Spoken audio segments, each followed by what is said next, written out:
एक गांव में हरिया नाम का एक गरीब बूढ़ा व्यक्ति रहता था।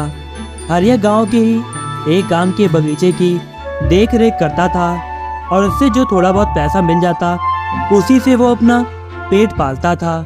एक दिन हरिया अपने काम से घर लौट रहा था, तभी उसने देखा कि बगल में इस्तेमाल किया हुआ नारियल के कचरे का ढेर लगा हुआ था और कुछ लोग उस कचरे को जला रहे थे, जिससे बहुत ज्यादा धुआं फैल रहा था। हरिया कुछ देर मन ही मन सोचता है और फिर अपने घर की ओर चल देता है। अब हरिया हर दिन उस जलते हुए नारियल के कचरे को देखता और वहां से चला जाता था।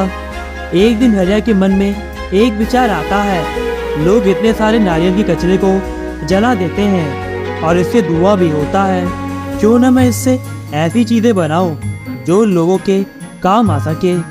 ये सोचकर हरिया नारियल का कुछ कचरा अपने घर ले जाता है और उस कचरे से वो कप, प्लेट, चम्मच और सजाने जैसी बहुत सी चीजें बनाता है और उसके बाद वो उन सब चीजों को बाजार में ले जाकर बेच देता है।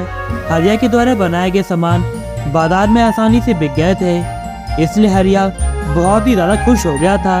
अब हरिया और भी ज्यादा कचरा लाने लगा था और उससे वो खूब सारी चीजें बनाता और बाजार में बेच आता था। धीरे धीरे हरिया के सामान की बिक्री बहुत बढ़ गई थी और अब उसका नाम गांव में ही नहीं और भी शहरों में फैल गया था। लेकिन गांव वालों को ये बात नहीं पता था कि हरिया की वजह से उनकी भी किस्मत पलट जाएगी।